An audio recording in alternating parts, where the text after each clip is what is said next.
The 9th century turned out to be a sad one for the inhabitants of the British Isles. Only recently sprouted in the shoots of enlightenment and civilization were ruthlessly trampled by the boots of Viking robbers. Pirates almost every year from the north, they came to England on their high-speed dragon boats, ravaging cities and towns, burning monasteries, killing and capturing defenseless residents.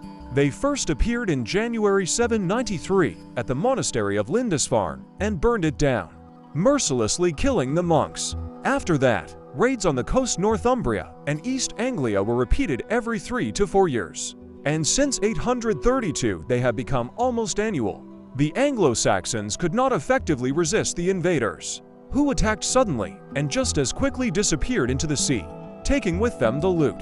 Only a few ships participated in the first Viking campaigns, but over the years more and more pirates joined them. In the middle of the 9th century, Britain was attacked by entire fleets of 200 to 300 ships, each with a crew of 20 to 40 people.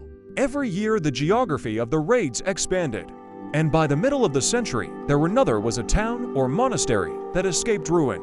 The Scandinavians penetrated into the interior of the mainland by rivers and bays, delivering unexpected blows to the royal troops. When Northumbria and Mercia were almost destroyed by Viking raids, the leading role in England automatically passed to Wessex. Before that, this kingdom, weakened by internecine strife, was under Mercian control. King Britric, who began to rule in 784, married Offa's daughter. This worthless ruler did not enjoy the support of the people and was entirely dependent on the Mercian detachment guards sent to him by his father-in-law. They couldn't protect Wessex when the Northerners' Drakkars first appeared here. The invasions followed year after year. Village saw churches burned, and the people had to take the matter of defense into their own hands. The militia was led by Atheling Egbert, a distant descendant of King Ine. As governor of Kent, he organized irregular patrols of the coast by volunteers who raised the alarm when Vikings appeared. In 798, the invaders, accustomed to the surprise of their raids, received a sensitive blow for the first time. This victory decided the fate of the throne. In 802, Britvic died and Egbert was elected new king. It is necessary to briefly describe the structure of power in Wessex and other Anglo-Saxon kingdoms. By that time, they were already entering the feudal stage. Society, once divided only into slaves and free community members, was increasingly split along property lines. It distinguished the estates of the nobility earls and commoners ceorls. The latter were obliged to pay taxes to the king and carry out public duties, including service in the militia for their service to the king. Representatives of the nobility, thanes and gezzets, received estates together with the peasants who lived there. Hopped into the section of dependent people. The largest feudal lord was the church. It owned up to a quarter of the Arab land. Slaves' leaders gradually lost their importance, merging with the free peasant ceorls. This process was going on all over Europe at that time, but in England it was slow. As a result, there has always been a fairly large category of free people here. The power of the king kind was hereditary, but not absolute. Previously, the choice of the monarch was carried out by the People's Assembly. Then it was replaced by the Vitanagement Council of the Wise, consisting of church hierarchs and secular nobility. In the 8th century, the importance of this body was still quite large, and the council could reject an undesirable candidate for the throne. The king relied on a personal guard consisting of the sons of noble Anglo-Saxons. There were court dignitaries, but there was no developed state apparatus yet. Some regions were ruled by governors, ealdormen from among the king's relatives. The formal right to the throne was enjoyed by all members of the ruling dynasty Ethelings, which turned into constant strife. Women could also occupy the throne, although in the history of the Seven Kingdoms, only one sovereign queen is known, Sexburga, who ruled Wessex in 672 to 674. The population of the Anglo-Saxon kingdoms at the beginning of the 9th century hardly exceeded 500,000 people, of whom no more than 150,000 lived in Wessex. Since pagan times, Kyningestone, present-day Kingston, was considered the capital, where the following were committed solemn coronations on the ancient Stone of Destiny. However, the royal court has long been moved to Winchester, where a large palace and a stone cathedral were built under King Cynwulf. There were other significant cities in the kingdom: Dorchester, Exeter, the ports of Portsmouth and Southampton. The economy was based on the breeding of cattle and sheep, which provided the whole of England with woolen fabrics. Active trade with other countries was conducted through the coastal cities. The Wessex kings of Cadwal and patronized the church, especially the glorious one of Glastonbury Abbey. The first chroniclers were already working in the monasteries, justifying the right of the Cerdic dynasty to rule in England. In 686, the entire southern coast of the island was annexed to Wessex, Kent, Sussex, the Isle of Wight, but later these lands fell into the hands of Mercia. However, King Egbert's ambitions far exceeded these limits. He sought to subjugate the whole of England, following the example of Charlemagne, at whose court in his youth he spent several years. By marrying the Frankish princess Redberg, Egbert tried to imitate the customs of the Carolingian founder, Alfred of the Great court, for the first time conferring on his courtiers the titles sophocleries and bedkeepers. He began to issue the first silver coins in Wessex with his profile. After expelling the Mercians, the king formed a new guard of his old associates. Dissatisfied with this behavior, the ruler of Mercia Cenwulf went to war with Wessex, but was defeated. A few years later, Egbert went on the offensive. In 825, under Elendon, the army of the Mercian king Bernwulf was completely defeated. Mercian hegemony came to an end, and the next king Wiglaf was forced to completely submit to Wessex. After that, Egbert was able not only to regain his former conquests, Kent and Sussex, but also to annex Essex, where the Viking leader Guthrum had ruled for several years. The whole of England south of the Humber became united for the first time since Roman times, and Egbert is rightly considered the first English king. After Egbert's death in 839, his only son Ethelwulf became king, who was declared co-ruler during his father's lifetime. By the time he ascended the throne, he had 5 sons by Osburga, daughter of Ildorman Oslic. All of them, except for the early death of the firstborn Aethelstan, became kings of Wessex. But only one, the youngest, Alfred, who was born in 849, gained fame. He was one of the Anglo-Saxon monarchs who got the name of the Great. All thought was not given by contemporaries, but by scientists of modern times. What is the reason for this honor? Although Alfred saved the country from complete conquest by the Scandinavians, the invaders continued their raids for another 100 years. But the king was not only a skillful commander and a skillful politician. He has remained in the centuries as a legislator, a champion of scholarship, and a skilled administrator. It was this rare combination of so many virtues in one person that brought him a well-deserved honor. During the reign of Ethelwulf and his sons, England suffered severe trials. It was then that the Scandinavians switched from a tactics of scattered raids to mass invasions, the purpose of which was to capture English territory. They were mainly attended by people from Denmark, because the British called all Scandinavian pirates Danes. In the year 851, Scandinavians on 350 ships entered the Thames estuary and ravaged the environs of London. Not content with this, they attacked Surrey the same year, but were defeated by the Royal Army at the town of Oakley. It was still an unprecedented defeat.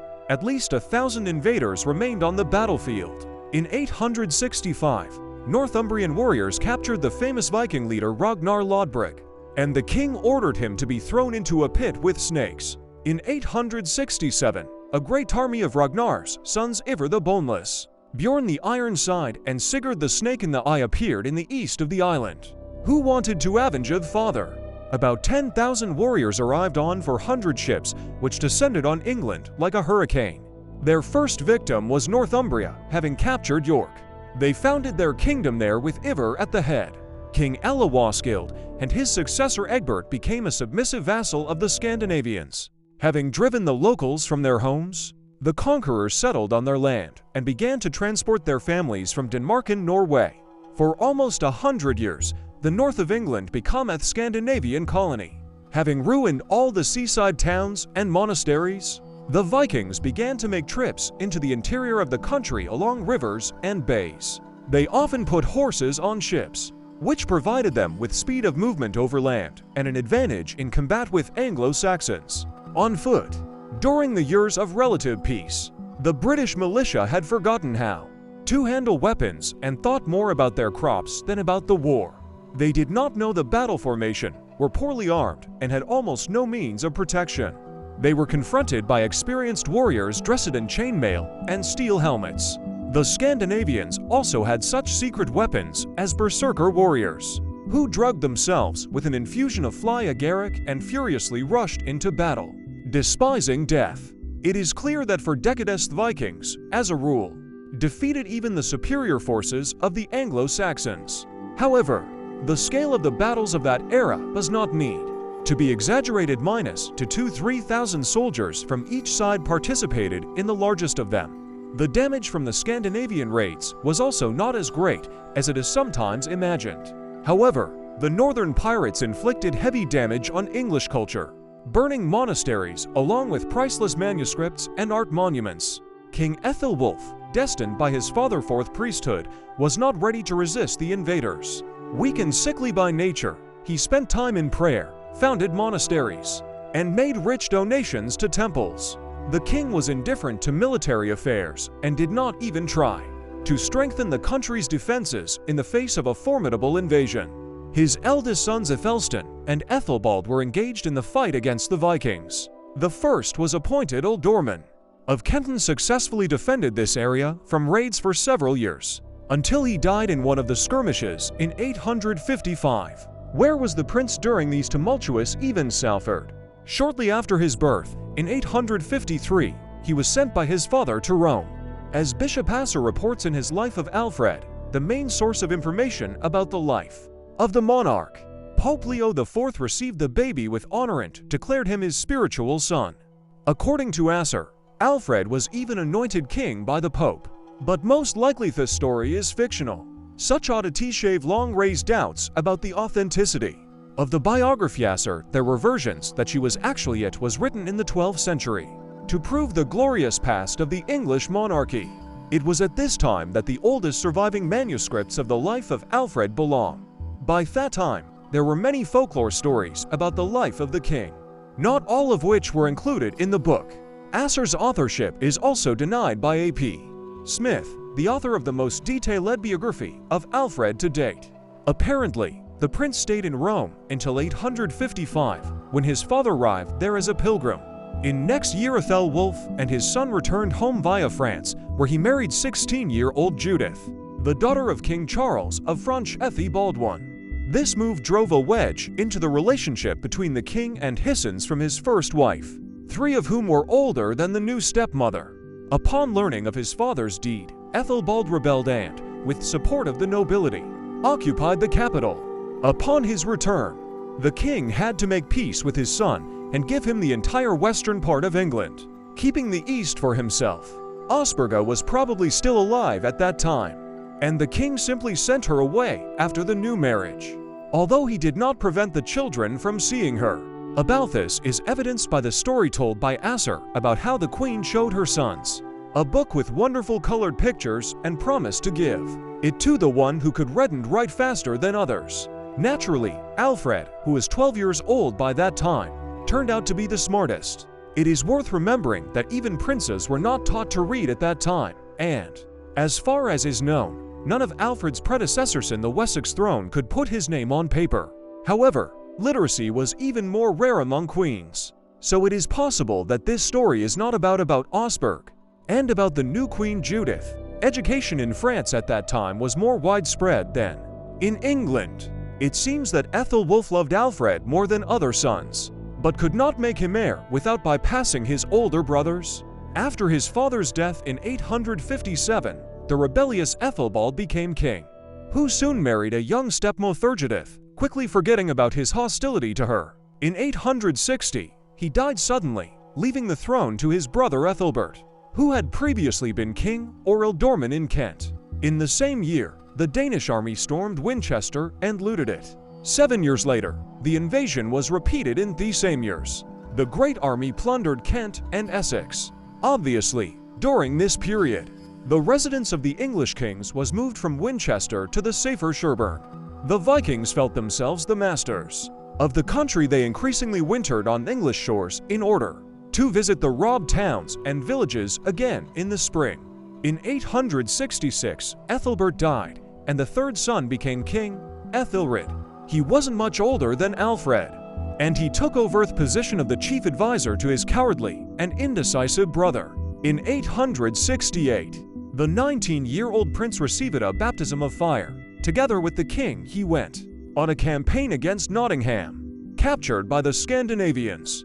According to Asser, the invaders were afraid and asked for peace, but the city remained with them. So it is more likely that Ethelred simply did not dare to storm. At the beginning of the same year, Alfred got married. His chosen one was 17-year-old Elswitha, the daughter of Ealdorman Ethelred. In the autumn, the couple had a daughter, Ethelfleda, and the following year, a son and heir to the king, Edward the Elder, founder. In the autumn of 870, a large Danish army led by Hingmar and Hubba landed in East Anglia. Her king Edmund was captured and brutally tortured for refusing to renounce the Christian faith later.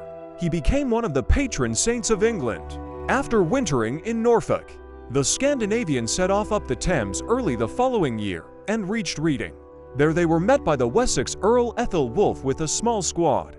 At the Battle of Inglefield, the Anglo-Saxons were defeated, but Ethelred and Alfred were already hurrying towards the enemy with a hastily assembled militia. In the first battle, they were defeated and retreated. The decisive battle took place at the end of January near the village of Eskilstone, now Ashdown. The English army of up to 3,000 men was divided into two wings, commanded by the king and his brother. Ethelred prayed for a long time in his tent, and Alfred, at his own risk, gave the order to advance. As Asser writes, he, like a wild boar, bravely led the Christian forces against the enemy army, although the king had not yet appeared. After a long battle, one of the two Danish kings was killed, which forced the Scandinavians to retreat and take refuge behind the walls of Reading.